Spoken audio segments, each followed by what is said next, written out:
Deuteronomy chapter 3 व्यवस्था विवरण के पुस्तक तीसरी अध्याय को ध्यान करें। इस अध्याय में लिखा हुआ वचनों की संख्या 29। इस अध्याय में 3 भाग हैं।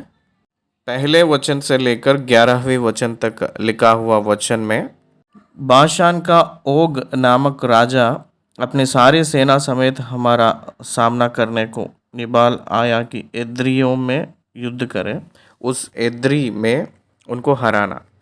12वें वचन से लेकर 22 वचन तक लिखा हुआ वचन की भाग में डाई गोत्र के प्रजा रूबेनियों, गादियों और मनश्शे के आधा गोत्र की लोग मोआब के पूरब मैदानों को मूसा ने बांटना। उसके बाद 23 आयत से लेकर 29 वचन तक मूसा की प्रार्थना को परमेश्वर ने इनकार करना और यहोशू को सेवा के लिए तैयारी करना, ये बातें इसमें हैं। यही इस अध्याय में जो 29 वचनों में लिखा हुआ विषय जो हमें दिखाई देती है। तो आइए हम लोग पहले 11 वचनों में जो लिखा हुआ वचन की भाग में जो बाशान राजा ओग को कैसे हराए थे उस विधि के बारे में हम देखें। गिनती के पुस्तक 21 अध्याय 33 से लेकर 35 तक जो वचन लिखा है वही विषय ये है। इसको फिर एक बार मूसा ने इस्राएलियों के दूसरी पीढ़ी लोगों को विवरण दे रहे थे। ये बोलना नहीं है हम लोग। तब हम मुड़कर बाशान के मार्ग से चढ़ चले। पहली आयत में पढ़ रहा हूँ। और बाशान का ओग नामक राजा अपनी सारी सेना समेत हमारा सामना करने को निकल आया कि एद्री में युद्ध करे। देखिए, इस्राएल की संबंधित विवरण मसीह वाले हम लोग आवेदन कर लेते हैं आत्मिक रूप में।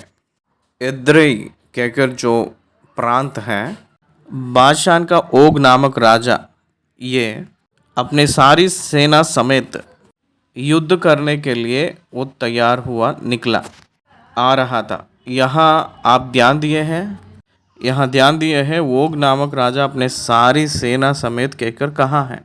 बाशान नामक ओग राजा और उसकी सेना बहुत युद्ध करने की लालच, युद्ध करने का मन रखे रहते हैं।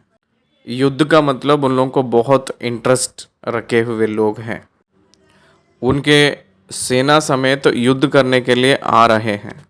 यहाँ आप लोग ध्यान देना है, परमेश्वर के बच्चे जो हम लोग, शत्रु लोग सारी दुनिया में रहते हैं। हमें शत्रु लोग मनुष्यों के बच्चों, परमेश्वर के बच्चों के ऊपर उठना, ये एक बहुत बड़ी आम विषय के रूप में हम लोग सोच विचार कर सकते हैं।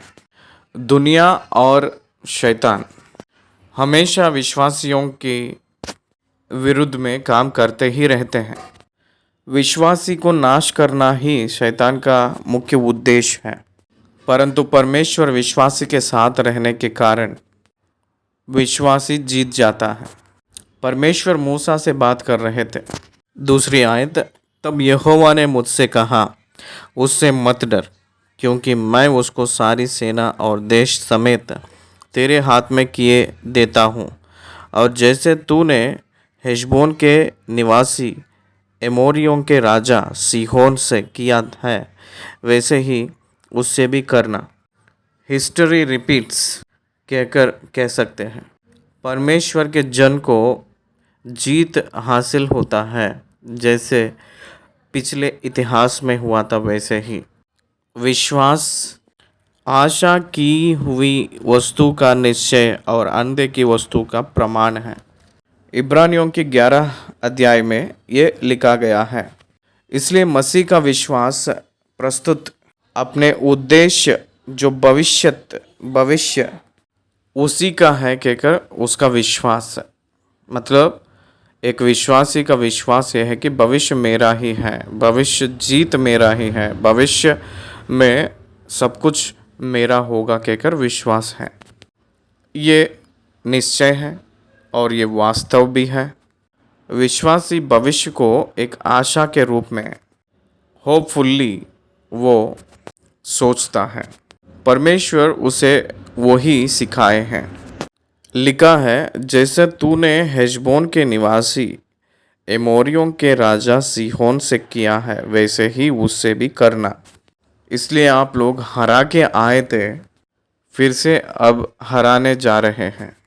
एक शत्रु के बाद दूसरा शत्रु आ रहा है। यहाँ विश्वासी को भी यही होता है, एक परीक्षा के बाद और एक परीक्षा। एक को जीत लिए हैं तो इसलिए हम लोग विश्राम करेंगे कि अगर हो नहीं पाकर तुरंत दूसरा परीक्षा पीछे हो लेते हुए पीछा करती है। परंतु आशा ये है कि परमेश्वर की अनुग्रह से हर एक परीक्षा को हम लोग जीतते हैं। परमेश्वर के वचन उन्हें अगुवाई की है। परमेश्वर की वादाएं उनको सामर्थ दिया है, ये हमें भूलना नहीं। तीसरी आयत, इस प्रकार हमारे परमेश्वर यहोवा ने सारी सेना समेत बाशान के राजा ओग को भी हमारे हाथ में कर दिया और हम उसके यहाँ तक मारते रहे कि उनमें से कोई भी ना बच पाया। दूसरी आयत में भविष्य बताए थे, ध्यान से देखेंगे तो, क्योंकि मैं उसके सारी सेना और देश समेत तेरे हाथ में किए देता हूँ कहकर जो कहे थे उस समय कुछ नहीं हुआ। परंतु 3 आयत में देखेंगे तो, इस प्रकार हमारे परमेश्वर यहोवा ने सारे सेना समेत बाशान के राजा ओग को भी हमारे हाथ में कर दिया। ये बात कहते ही युद्ध पूरा हो गया है। दूसरी वचन में किए देता हूँ कहकर लिखा है, तीसरी वचन में कर दिया कहकर लिखा है। दोनों शब्द एक ही अर्थ देती है। परमेश्वर युद्ध ना करने से पहले ही शत्रु को विश्वासी को सौंप दिया था, वही आशा है। अगर आप लोग दाऊद और गोलियत के कहानी को अगर आप देखें तो, दाऊद ने गोलियत से युद्ध करने से पहले ही क्या करने जा रहा है कह चुके हैं, मैं तुझको मारूंगा और तेरे सिर तेरे गढ़ से अलग करूंगा और मैं आज के दिन फिलिस्ती सेना के शव आकाश के पक्षियों और पृथ्वी के जीव वस्तुओं को दे दूंगा। तब समस्त पृथ्वी के लोग जान लोगे इस्राएल में एक परमेश्वर है। और ये कतना रहित फिलिस्ती ये क्या है? देखिए, पहले से ही क्या करने जा रहा है वो कह रहा है। उसी को कहते हैं कि विश्वास। वही परमेश्वर के पास जो है वही विश्वास, क्षमा कीजिए, वही परमेश्वर पर अपना विश्वास है, अपना भरोसा उन पर है। इसीलिए विश्वासी भविष्य में पूरा यकीन करके मैं जीत हासिल करूंगा कहकर यकीन करता है। आज मैंने एक भाई से बात करते हुए बोर में, जिस दिन इसको रिकॉर्ड कर रहा हूँ उसी दिन बोर में 10,000 करोड़ों रुपये भविष्य में परमेश्वर देगा कहकर मैं विश्वास कर रहा हूँ, ऐसे मैं प्रतीत कर रहा हूँ कहकर कहा था। वो वैसे ही घूर के हमें देख रहे थे। क्या ये संभव है? यस, परमेश्वर को संभव है, मुझे असंभव है, मेरे प्रभु को संभव है। इसलिए मैंने मेरे ऊपर निर्भर होकर अगर ये बात कहे तो वो असंभव है, परंतु परमेश्वर के ऊपर निर्भर होकर अगर ये कहता हूँ वो निश्चय होगा, ना होकर नहीं रहेगा। राइट? मेरे प्रिय परमेश्वर के संतान, परमेश्वर के जन अपने सामर्थ्य के ऊपर, अपने बल के ऊपर, अपने ज्ञान के ऊपर निर्भर नहीं होंगे।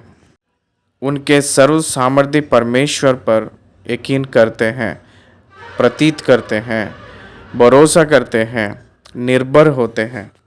That was the lesson here. तीसरे वचन में यूं कह रहे हैं, और हम उसको यहाँ तक मारते रहे कि उनमें से कोई भी ना बच पाया। ये हम लोग समझना है और जानना है। शत्रु युद्ध के रूप में करने के लिए अपने ऊपर जब आता है, कोई भी ना बच पाया था, कोई भी ना बचे जैसे करते हुए आए थे प्रभु ने, संपूर्ण नाश कर डाले थे।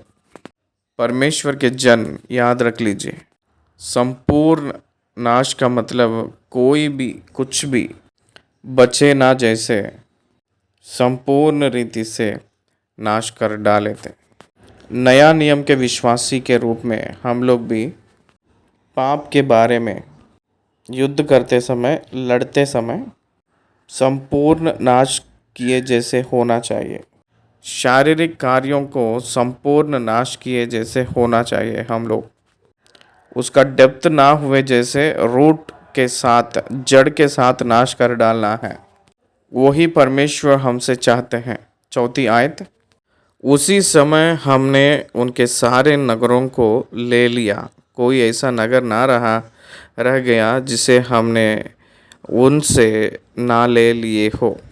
पहली राजाओं के पुस्तक 4 अध्याय की 13 आयत में ये लिखा है, जिसमें शहरपना और पीतल के बेड़ वाले 60 बड़े बड़े नगर थे कहकर लिखा है। Strong holded cities, strong holded cities, उस 60 नगर बहुत सामर्थी पीतल के बेड़ों, जंजीरों से बनाया हुआ है। ध्यान से देखेंगे तो उसी समय हमने कहकर लिखा है, ऑन दैट डे, उसी दिन कहकर अर्थ है उसी समय हमने उनके सारे नगरों को ले लिया, कोई ऐसा नगर ना रह गया जिसे हमने उनसे ना ले लिया हो। ऊपर की वचन में देखें तो शत्रुओं को नाश दिखाई दे रही हैं। 4 आयत में देखें तो उसकी संबंधित सारे चीज़ों को वश कर लिए हैं, सारे नगर सब कुछ अपने वश कर लिए हैं। एक नगर भी उसको नहीं बचाता, सब कुछ इस्राएलियों के वश हो गया है। जो वो लोग पकड़ रहे थे, वश कर ले रहे थे, वो सब गादियों को और मनश्शेयों को और रूबेनियों को मूसा ने बांट रहे थे। इसलिए वो लोग जो जीत रहे हैं उसको वश में कर रहे हैं, क्योंकि उन लोगों के निवास के लिए। इस रीति से अरगोब का सारा देश जो बाशान में ओग के राज्य में था और उसमें 60 नगर थे, वह हमारे वश में आ गया। जो अभी हम देखे थे ना, पहली राजाओं के पुस्तक 4 का 13 में पीतल के बेड़े कहकर लिखा था। इसका मतलब बहुत सामर्थी प्रोटेक्शन, रक्षक करने की नगर के बनावट, शहर पनाए, ये 60 नगर, ये सब नगर गढ़ वाले थे और उनके ऊंची ऊंची शहर पनाह और फाटक और भेड़े थे, और इनको चोड़ बिना शहर पनाह के भी बहुत से नगर थे। यहाँ ध्यान से देखिएगा, वो गढ़ के रूप में कहा गया है।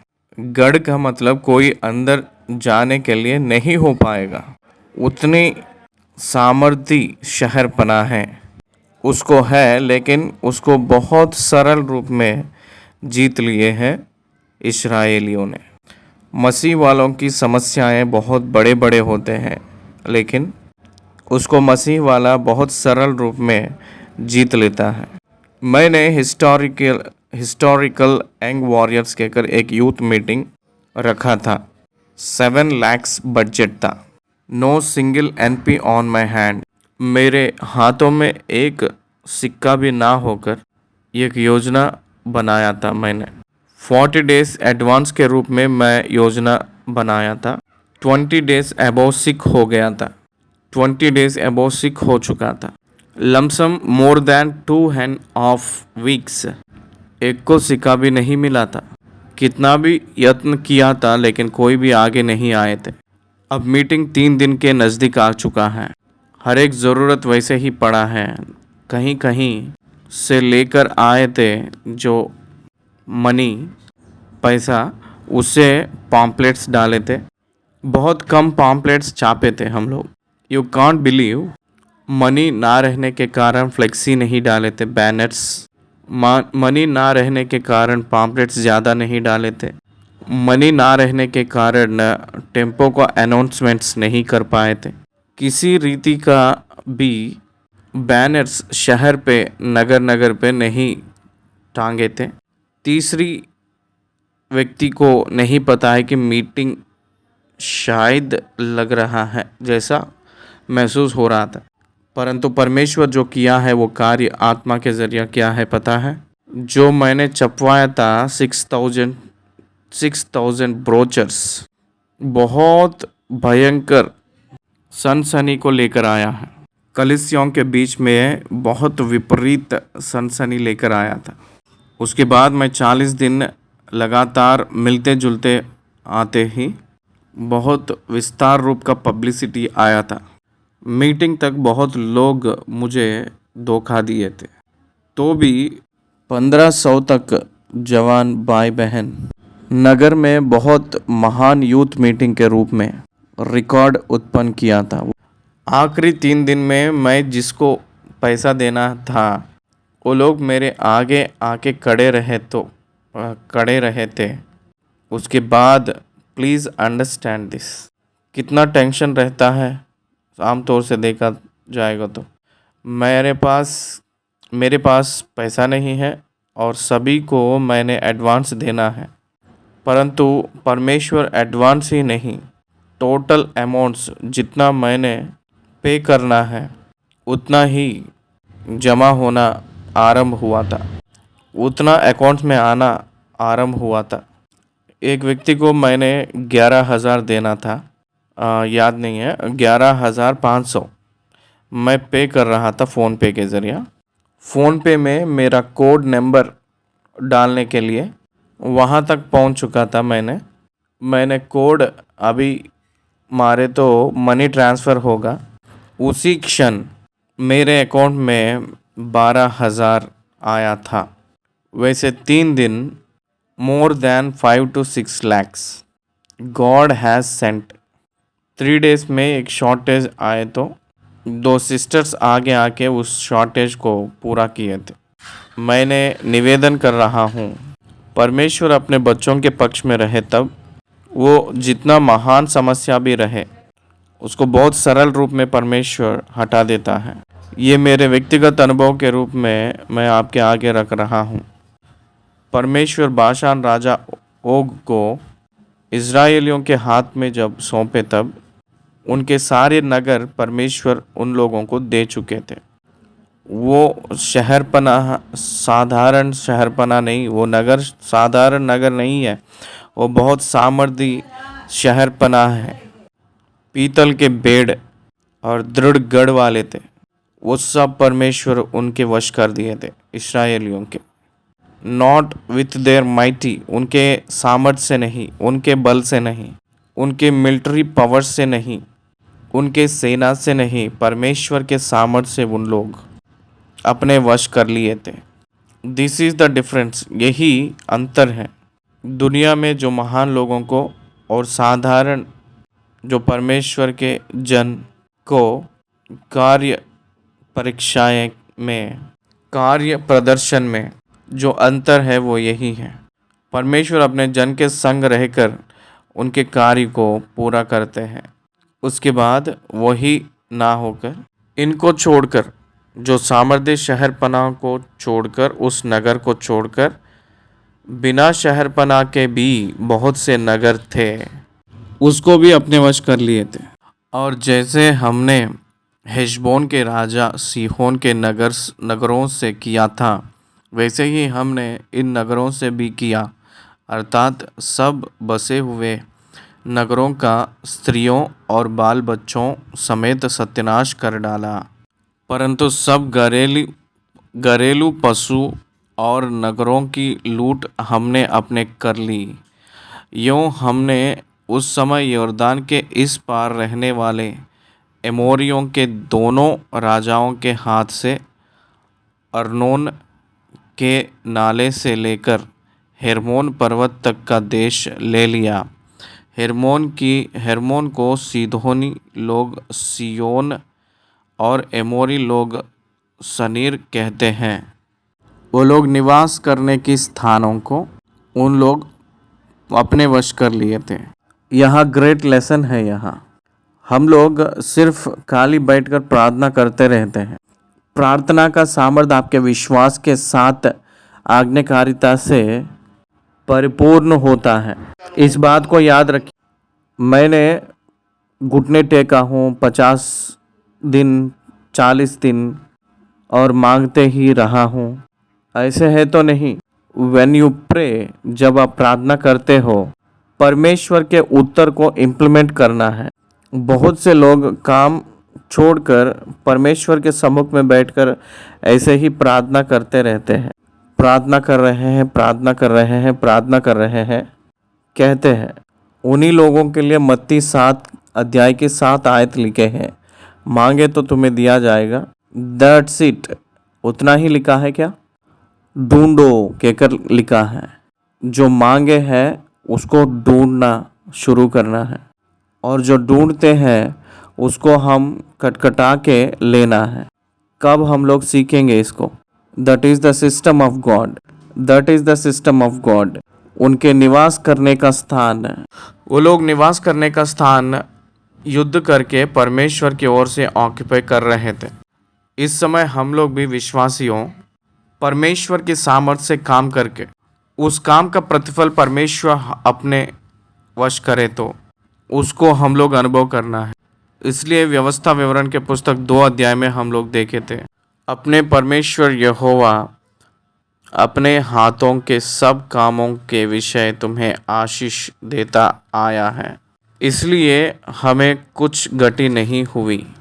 आपको कुछ गति नहीं होगी कहकर जो वचन वादा एक ही हम लोग को अच्छा लगता है, हम लोग उसी को लेते हैं, लेकिन आपके हाथों के कामों को आशीष दिया है कहकर जो शब्द वादा को हम लोग भूल जाते हैं। जब अपने हाथों को आशीष दिया है, अपने हाथों के कामों को आशीष दिया कहकर हम लोग याद रखते हैं, वी विल श्योरली वर्क।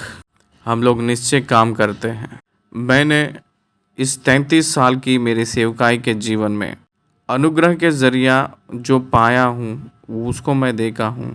काम के ज़रिया जो किए हैं पाए हैं उसको भी हम देखे थे। इस्राएलियों ने जब जंगल की मार्ग में रहे थे तब आकाश की ओर से अनुग्रह के द्वारा मन्ना बरसाए थे।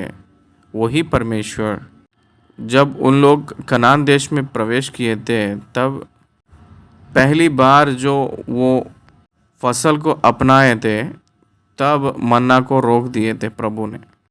तब से लेकर वो लोग बीज बोते ही जा रहे थे, डालते ही जा रहे थे, परमेश्वर फसल देते ही रह गए थे। आज्ञाकारिता जब हुए थे तब उन लोगों का फसल उनके हाथ में आया है। जब उन लोग आर्थिक परिस्थिति, जब वो लोग मूर्ति पूजक हुए थे तभी उनके जीवन में अकाल आया था।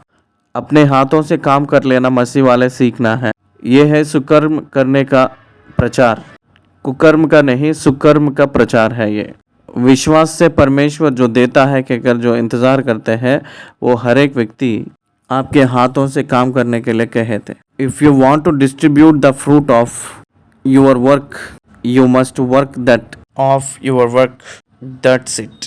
अगर आप अपने फल को बांटना चाहे तो आप किसानी करना ही पड़ेगा।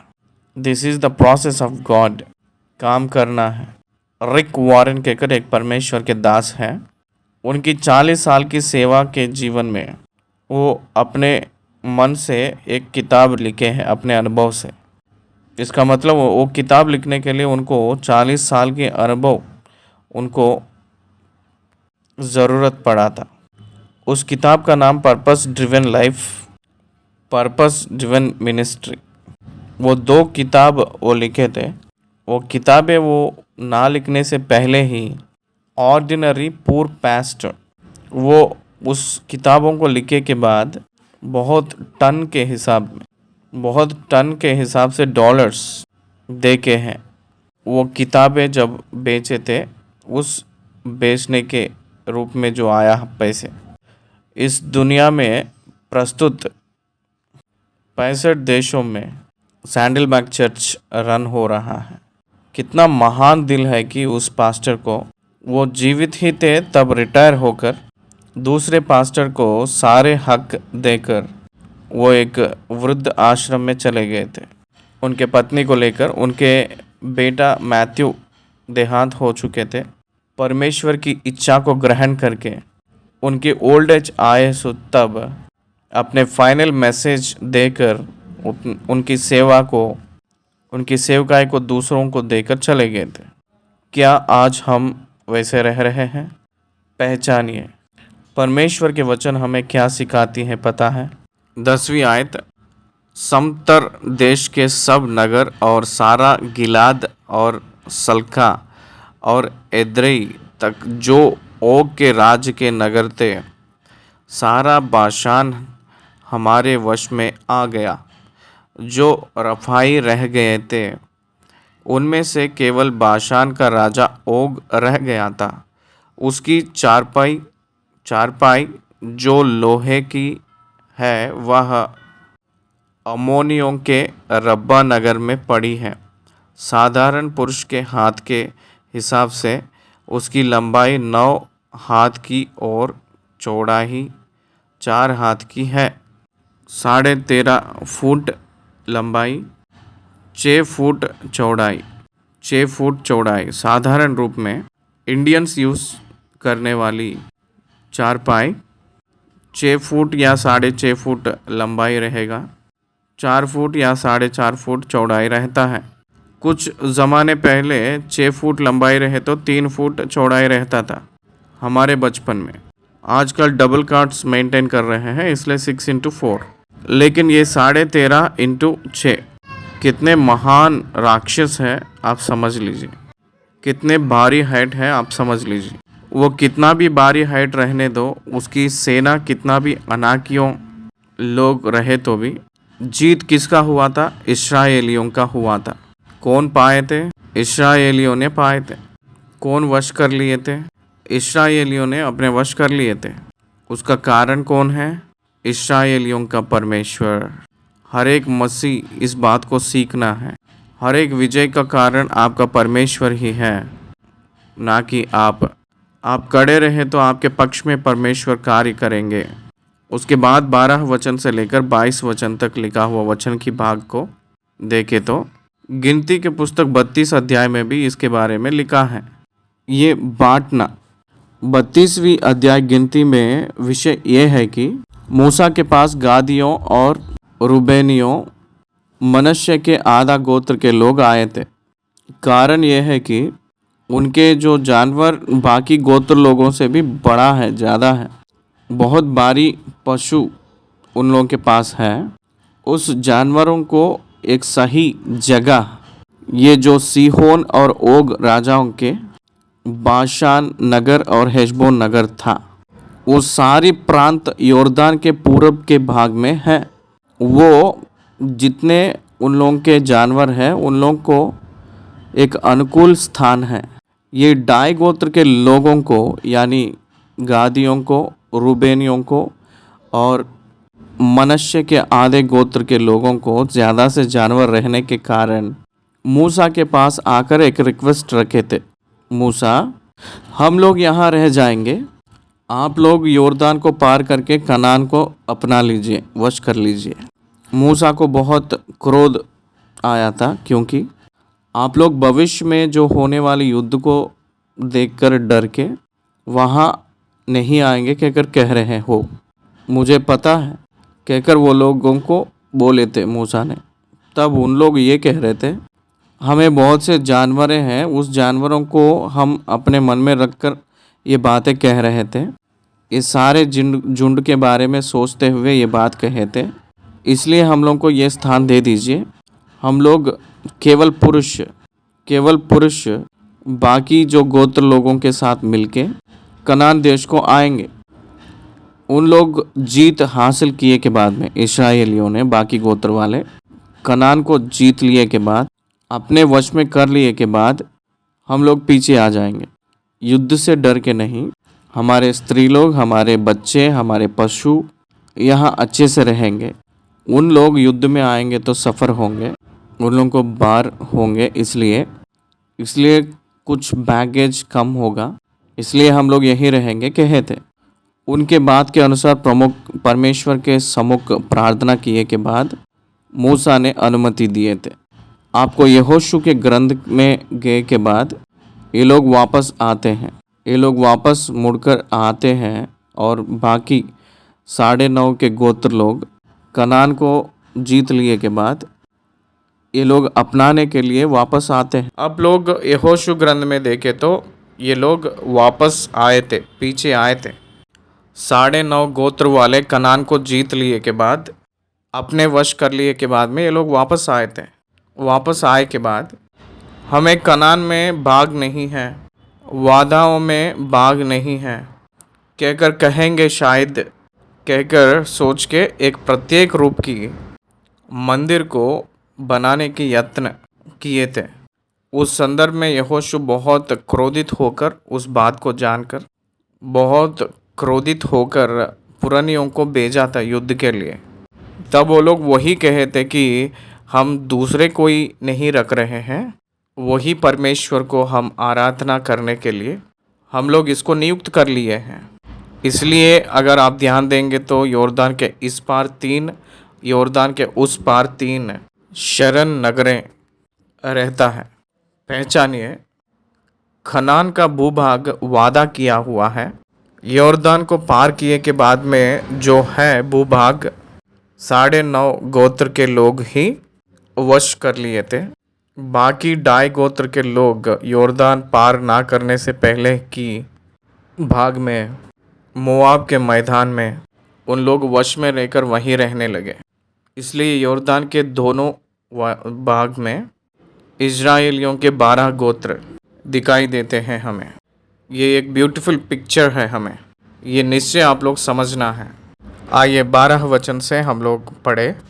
जो देश हमने उस समय अपने अधिकार में ले लिया वह यह है, अर्थात अर्नोन के नाले के किनारे वाले और अरोएर नगर से ले सब नगरों समेत गिलाद के पहाड़ देश का आधा भाग, जिसे मैंने रूबेनियों और गादियों को दे दिया। ये मूसा का स्टेटमेंट था। और गिलाद का बचा हुआ भाग और सारा बाशान अर्थात और गेब का सारा देश जो ओग के राज्य में था, इन्हें मैंने मनश्शे के आधे गोत्र के दे दिया। सारा बाशान तो रफ़ाइयों का देश कहलाता है। ये पूरे आप लोग अंडरलाइन कर लेना चाहिए किसको किसको क्या क्या मिला है। बहुत स्पेसिफिकली यहाँ बताया जा रहा है। जो गोत्र को एक प्रत्येक नगर दे दिए थे, वो परमेश्वर दिए हैं, वो ज़मीन वही लोग अनुभव करेंगे। इसलिए इस्राएलियों में जो गोत्र के स्त्री लोग उसी गोत्र के पुरुष लोगों से विवाह कर लेना है। इसके द्वारा उन लोग उसी में भाग होंगे, सहभागी। उनको जो पैदा होते हैं बच्चे, वो लोग उसी गोत्र में ज़मीन को वारिस होंगे, उसी प्रांत में पाएंगे। वो परमेश्वर रखा हुआ क्रम है। इसीलिए यहूदी लोगों को और लेवी लोगों को, बिन्यामीनी लोग बिन्यामीनियों को विवाह कर लेना है, क्योंकि भूभाग ना मिटने के लिए। राइट। सो यहाँ मनश्शे आधा गोत्र एक कनान की ओर चले गया है, एक मोआब के ओर रह गए। दोनों आधा गोत्र के हैं। इसलिए देखे हम लोग 14 आयत से। और मनश्शेई याईर ने गुशूरियों और मखावासियों की सीमा तक अर्गोब का सारा देश ले लिया और बाशान के नगरों का नाम अपने नाम पर हेबोस तईर रखा और वही नाम आज तक बना है। और मैंने गिलाद देश माकीर को दे दिया। गिलाद बहुत महत्वपूर्ण जगह है। वहाँ वैद्य लोग रहते थे, मेडिकली ग्रेट सेंटर था वो देश माकीर को दे दिया। और रूबेनियों और गादियों को मैंने गिलाद से ले अर्नोन के नाले तक का देश दे दिया, अर्थात उस नाले का बीच उनकी सीमा ठहराया और यब्बोक नदी तक जो अम्मोनियों की सीमा है। अगर हम लोग इस्राएल को देखने के लिए उस देश को घूमने जाए तो मरा हुआ समुंदर तक ले जाते हैं, मृत्यु समुंदर कहते हैं उसको। वो योर्दान के पूरब की भाग में है। उस सारे जगह को परमेश्वर गादियों को और रूबेनियों को दे दिए, जो गोत्र को वो दे दिए थे। उसके बाद 18 आयत से, उस समय मैंने तुम्हें यह आज्ञा दी, तुम्हारे परमेश्वर यहोवा ने तुम्हें यह देश दे दिया है कि उसे अपने अधिकार में रखो। तुम सब योद्धा हथियार बांध होकर अपने भाई इस्राएलियों के आगे आगे पार चलो। ऑन दैट डे, वो जो डाई गोत्र वालों को संदेश दिए हैं कि आप लोग में जो पराक्रमी हैं सब लोग निकलिए, आपकी इच्छा के अनुसार आप लोगों को बांट दिए हैं। आपके पत्नियों, बच्चों को, पशुओं को छोड़कर सारे योद्धा लोग तैयार होकर निकलिए। आपके भाई लोग उस देश को भी अपनाएं, तब तक आप उन लोगों के साथ युद्ध करना है। और जब यहोवा तुम्हारे भाइयों को वैसा विश्राम दे जैसा कि उसने तुमको दिया है। इस पॉइंट को अंडरलाइन कर लीजिए। रूबेनियों, गादियों, मनश्शे के आधा गोत्र के लोग विश्राम मिल चुका है, क्योंकि उन लोगों को स्थान दिया गया है, देश सौंप दिया गया है, देश दे दिए हैं। बाकी 9.5 गोत्र वाले यर्दान को पार करके युद्ध करना है। युद्ध करके वहाँ के जो रहते हैं 6 जात के प्रजा को, जो बलवान कहा जाते हैं, सामर्थी लोग, उन लोगों को भगाकर उसको ऑक्यूपाई करना है, तभी उन लोगों को विश्राम है। इसलिए परमेश्वर उन्हें भी जब तक विश्राम ना दे तब तक आप लोग उन लोगों के साथ रहना है, जैसे आपको विश्राम मिला है। 20 को फिर देखें, और जब यहोवा तुम्हारे भाइयों को वैसा विश्राम दे जैसा कि उसने तुमको दिया है, और वे उस देश के अधिकारी हो जाए जो तुम्हारा परमेश्वर यहोवा उन्हें योर्दान पार देता है, तब तुम भी अपने अपने अधिकार की भूमि पर जो मैंने तुम्हें दी है लौटोगे। रूबेनियों, गादियों, मनश्शे के आधे गोत्र के लोग युद्ध में जाकर, जो आप में जो शूरवीर है, योद्धा लोग हैं, वो लोग जाकर युद्ध करके वो लोग जब जीत लेंगे तो तब वापस लौटेंगे। फिर मैंने उसी समय यहोशू से चित कर कहा, तूने अपनी आंखों से देखा है कि तेरे परमेश्वर यहोवा ने इन दोनों राजाओं से क्या क्या किया है। उनसे ना डरना, क्योंकि जो तुम्हारी ओर से लड़ने वाला है वह तुम्हारा परमेश्वर यहोवा है। That was the hope of A believer. मुझे 55 साल है, मैं 55 साल की हो गया हूँ और मैं 33 साल सेवकाई किया हूँ। मुझे 70 साल आना है तो अभी 15 साल बाकी हैं। ये 15 साल में मैंने 33 साल की सेवकाई, जो सहाय किया था परमेश्वर, पोषण किया परमेश्वर, परिपूर्ण किया हुआ परमेश्वर, और भी सामर्थ्य से परिपूर्ण करेंगे आगे। That was the hope. मैंने इससे पहले बताया था ना, 10,000 की करोड़ों आएगा कहकर। परमेश्वर की सेवकाई में उतना मेरे मिनिस्ट्री को परमेश्वर ने रूट कर रहे थे, वो करने जा रहे हैं, बुनियाद डाल रहे हैं। जो सुन रहा था उस भाई को वो अचंभ की बात है, लेकिन मुझे नहीं। Even I didn't have any smallest doubt on it. मेरे अंदर छोटा सा भी तिनका का भी शक नहीं है। Of course I trust God, not the money. मैं परमेश्वर को यकीन किया हूँ, मनी को नहीं, पैसा को नहीं।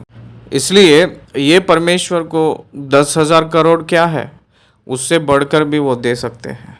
मैं इसलिए बता रहा हूँ, the God who is behind you, the one who was behind you, the one who will be behind you, आपके पीछे अभी तक रहा हुआ परमेश्वर ही आपके आगे और आपके साथ भी रहने जा रहा है। Don't forget it.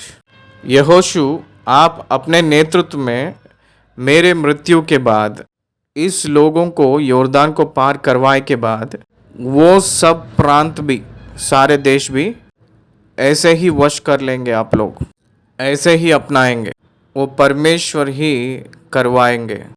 आपके परमेश्वर यहोवा आपके पक्ष में युद्ध करने वाला है, इसलिए उनको डरना नहीं। उनको देखकर कहा हूँ, what a wonderful word, what a wonderful word.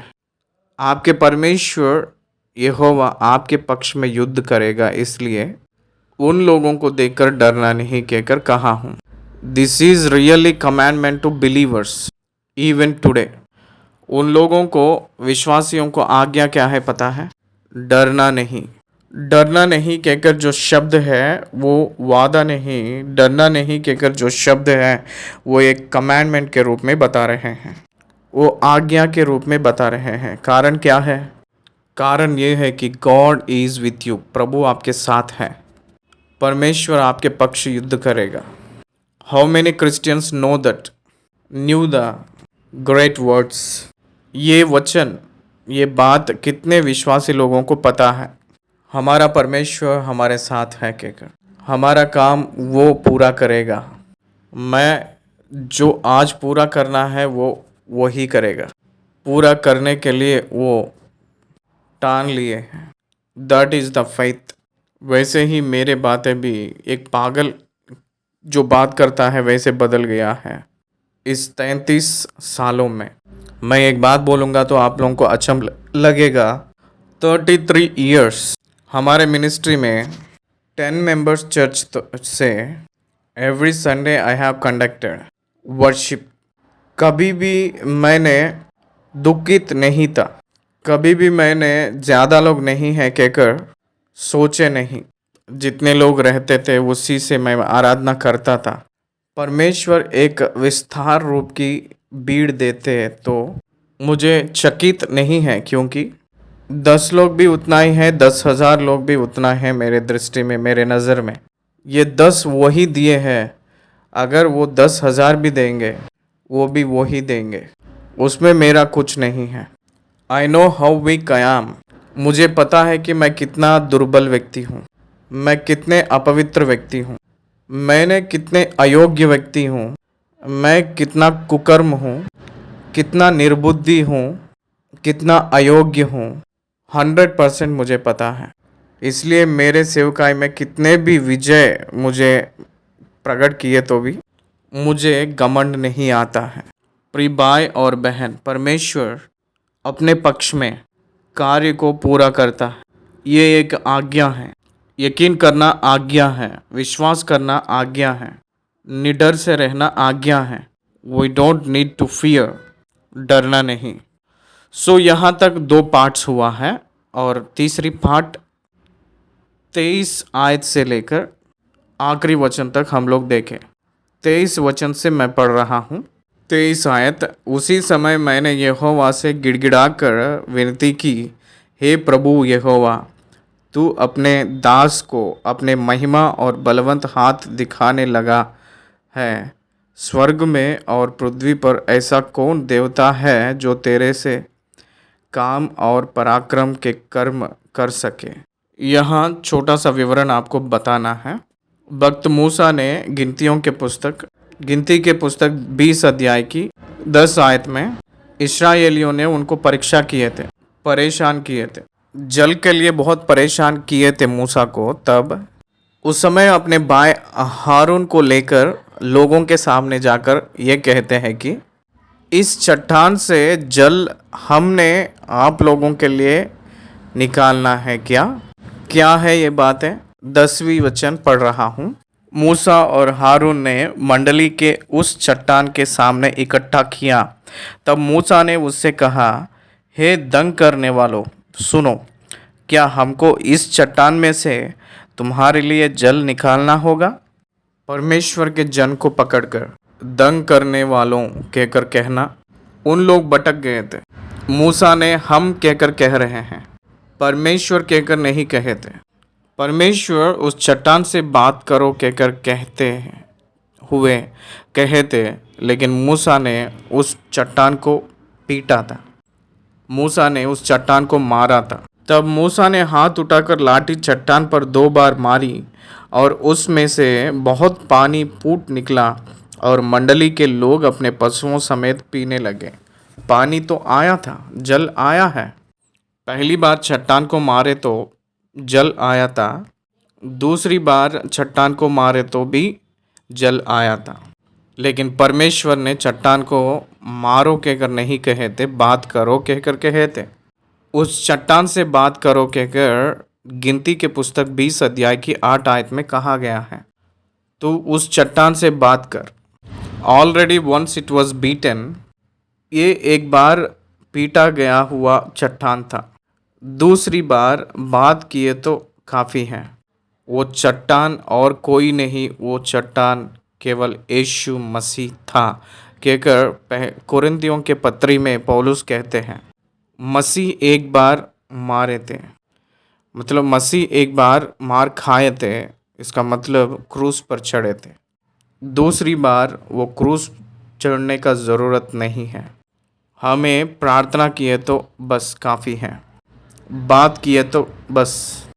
परंतु मूसा ने फिर से अपनी आज्ञाकारिता ना होकर अपने पाप के कारण फिर से क्रूस पर चढ़ाए जैसे वो चट्टान को मारा था। तुरंत परमेश्वर को गुस्सा आया था, वो क्रोधित हुए थे।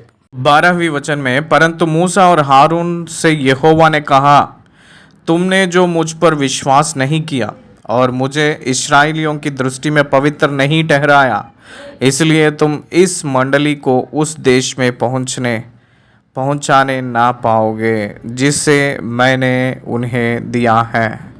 इस्राएलियों के दृष्टि में पवित्र नहीं ठहराया, इसलिए तुम इस मंडली को उस देश में पहुंचाने ना पाओगे जिसे मैंने उन्हें दिया है। आप लोग इस समाज को, इस मंडली को जो मैंने वादा किया था उसमें नहीं ले जा पाएंगे। You will die before enter into the Canaan, the promised land. वादा के धरती पे आप कदम नहीं डालेंगे, क्योंकि कारण ये है कि मेरा आदर नहीं किए थे। इस्राएलियों ने जितना भी पाप किए थे उसको परमेश्वर क्षमा किया था। मूसा ने सिर्फ एक ही गलती किया था, लेकिन प्रभु उन्हें क्षमा नहीं किया था। कारण क्या है पता है? मूसा वचन को जानता है, और वचन ना जानकर अन्य व्यक्ति कितना भी पाप किए तो भी क्षमा करना बहुत सहज है।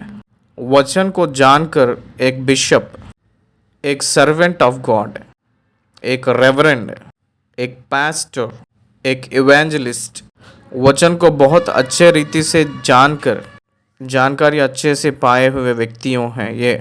अगर ये लोग पाप करेंगे तो गारंटी पनिशमेंट रहेगा, गारंटी पनिशमेंट रहेगा। मेरे प्रिय परमेश्वर के संतान, वचन को जानने वाले, जानकारी पाए हुए लोग बहुत सावधानी जीवन जीना है, चौकस रहना है। इसीलिए याकूब के पत्री में कहते हैं कि बहुत से लोग प्रचार करने वाले, उपदेश देने वाले उपदेशक ना बनो कहकर लिखा है। बहुत कठिन न्याय होगा। मूसा ने बात करो कहकर उस चट्टान से प्रभु कहे तो, परमेश्वर कहे तो उस चट्टान को पीटा था। खनान भूभाग में 40 साल इंतज़ार करते हुए चला था। मूसा ने ना जाना कहे थे, परमेश्वर ने ही डिनाइड, उनको मना कर दिए थे।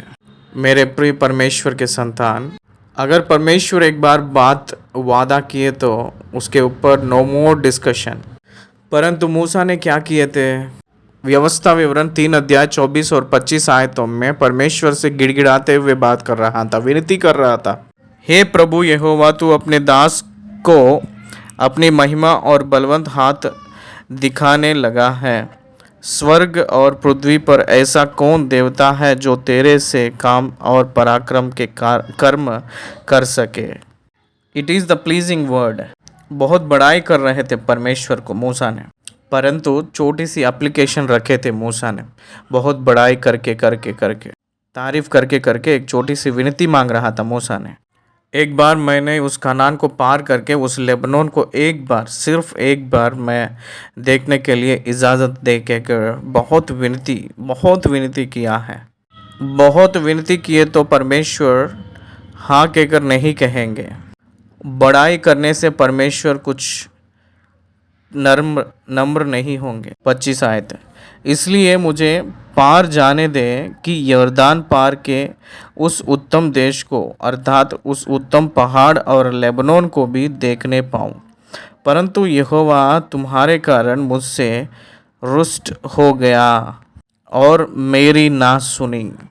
इज़राइलियों के वजह से नहीं, मेरे अंडरस्टैंडिंग है तो मूसा के वजह से ही, मूसा के पाप के कारण ही। किंतु यहोवा ने मुझसे कहा, बस कर, इस विषय में फिर कभी मुझसे बातें ना करना। आप इस योरदान को पार नहीं करना। 27 पिसगा पहाड़ की चोटी पार चढ़ जा, पिसगा पहाड़ की चोटी पर चढ़ जा और पूर्व पश्चिम उत्तर दक्षिण चारों ओर दृष्टि करके उस देश को देख ले, क्योंकि तू इस योरदान के पार जाने ना पाएगा। देखे तो क्या दिख रहा है? चारों दिशा में परमेश्वर के जन जो निवास करने के स्थान दिख रहा है। हम लोग चढ़े थे उस स्थान पे, वहाँ से देखे थे चारों दिशा देश पूरा दिखाई दे रही थी। बहुत ऊंचा स्थान था। अगर इज़राइल जाएंगे तो आप लोग भी देख सकते हैं। परमेश्वर उसको पिसगा पहाड़ की चोटी पर चढ़ने के लिए कहे थे। नेबो पर्वत के चोटी पर जाते ही मूसा ने मर गया था। उनके कब्र भी किसी को नहीं मिला था। इब्रानियों के बाइबल में गॉड किस्ड मोसेस, मूसा को परमेश्वर ने छूमा है कहकर लिखा था। उनके कब्र के बारे में, उनके लाश के बारे में यहूदी की पत्री में शैतान ने अपने आत्मा को, मूसा की आत्मा को अपने वश में कर लिया है कहकर, अपने वश में करने की यत्न जब कर रहा था, मिखाइल दूत को परमेश्वर ने भेजकर उनसे लड़े जैसे करके लिखा है। प्रकाशित वाक्य के पुस्तक के पहले, उसके पहला पुस्तक यहूदा के पुस्तक में लिखा था। मेरे प्रिय परमेश्वर के संतान, परमेश्वर के वचन को आप ध्यान दीजिए। अगर परमेश्वर एक बार कहेगा no, once he said no, he will never accept it again. अगर परमेश्वर मना किया तो बस खत्म। इसलिए मूसा को ही परमेश्वर अंगीकार नहीं किया था, तो हम लोग को अंगीकार करेंगे या नहीं, एक बार अपने आप को जांचना है। स्वर्ग में पिसगा पहाड़ की चोटी पार चढ़ जा और पूर्व पश्चिम उत्तर दक्षिण चारों ओर दृष्टि करके उस देश को देख ले, क्योंकि तू इस योरदान के पार जाने ना पाएगा। और यहोशू को आज्ञा दे। This is very important. प्रार्थना का अंगीकार और अनंगीकार को पाए के बाद में हम लोग ये जानना है कि your second line leadership, pastors प्रमुख के रूप में ये याद रखना है। Church is not yours. आपके पहले कोई और उस भीड़ को देखभाल किए थे, उसका रखवाली किए थे। अब आप रखवाली बने हैं, आपके बाद और कोई रखवाली बनेंगे। और यहोशू को आज्ञा दे और उसे ढांढस देकर दृढ़ कर, क्योंकि इन लोगों के आगे आगे वही पार जाएगा और जो देश तू देखेगा उसको वही उनका निज भाग कर देगा। तब हम बेतपोर के सामने की तराई में ठहरे रहें। मेरे बाद यहोशू को ढांढस देकर दृढ़ करने के लिए कहे थे, उसको हिम्मत देने के लिए कहे थे। Everyone must hand over their ministry to some people. Maybe I am trying to find out my second line. मैं बहुत बार कह रहा था, लेकिन मेरे चारों ओर जो रहते हैं उन लोग, बहुत लोग चकित होकर देख रहे थे। सब लोग ऐसे ही घूर रहे थे कि ये सेवकाई मेरे बाद आप लोगों को देंगे, आइए कहकर कहते हो। सब लोग वैसे ही देखते हैं और सोचते क्या, वैसे ही बोलते रहते हैं, वो क्यों देंगे कहकर सोच रहे हैं। अगर मेरे संतान आएंगे तो परमेश्वर की बहुत बहुत धन्यवाद है। परमेश्वर उन लोगों को नियुक्त किए थे, नहीं तो somebody has to take that। कोई ना कोई लेना है ना इसको, इस सेवकाई को। मेरे मृत्यु के बाद पूरी दुनिया भर। मैं जो किया था ये पूरे ट्रांसलेशन अनुवाद, ये महान उत्पत्ति के पुस्तक से लेकर प्रकाशित वाक्य तक महान कमेंट्री, मेरा लाइफ टाइम का कमेंट्री है ये। मेरे मृत्यु के बाद मैं जो किया था सेवकाई, उसको आगे बढ़ाने के लिए परमेश्वर जिसको नियुक्त करता है उन लोगों को तैयार करने का जिम्मेदारी मेरे ऊपर है। मेरे प्रिय परमेश्वर के संतान, मूसा ने यहोशू को दृढ़ करके, स्थिर करके और बल देकर उसको हिम्मत देना है। वैसे ही पौलुस ने तीमुथियुस को तैयारी किया था। तीमुथियुस के पत्री 2 अध्याय की 2 आयत में मेरे ओर से जो बातें सुना है वो दूसरों को प्रचार करने के लिए, उपदेश देने के लिए, जो सामर्थ है उन लोगों को सौंपने के लिए तू चौकस कहकर पौलुस ने तीमुथियुस को कहे थे। पौलुस ने तीमुथियुस को तीमुथियुस पौलुस के द्वारा जो सुना था उसके बाद जो आने वाला को सुनाने के लिए जो सामर्थ योग्य है उन लोगों को चुन लेना है और चौकस रहना है। इसका मतलब अगर तू मेरा सेकंड लाइन है तो तेरा सेकंड लाइन को तू तैयार कर लेना है, कहकर अर्थ है। उन लोग उनके सेकंड लाइन को तैयारी करने के लिए that was the process of man of God, वही परमेश्वर का वचन और विधि है। देखिए, हर एक सेवकाई वो लोग छोड़कर चले जाते हैं। 100 चर्चेस को बनाए हुए लोग भी वो लोग चले जाते हैं, दूसरे लोग ऑर्गेनाइज करना है। मिशनरीज स्थापना करके चले जाते हैं। आज के लोग, बहुत से लोग बेच डाल रहे हैं ना, बहुत से लोग। कौन दिए थे उन लोगों को? कौन दिए हैं उन लोगों को अधिकार बेच डालने के लिए? दरिद्रता ही है। वो पूरा जो भी है खाने के लिए वो लोग सजा के योग्य लोग हैं। परमेश्वर के सेवकाई को बड़ा करके, पोषण करके, क्षेम और वृद्धि करना है, ना कि उसको लूट कर मूस के समान खाते हुए, चूहे के समान खाते हुए वो लोग अपने खुद की नष्ट पे जा रहे हैं। Be careful friends. Second line leadership, the right servant of God, एक असली परमेश्वर के सेवक को चुनना। तो ये 29 आयत में मैं इस अध्याय को ख़त्म कर रहा हूँ। करने से पहले prepare your second line leadership. Thank you. तीसरी अध्याय ख़त्म हुआ है। धन्यवाद।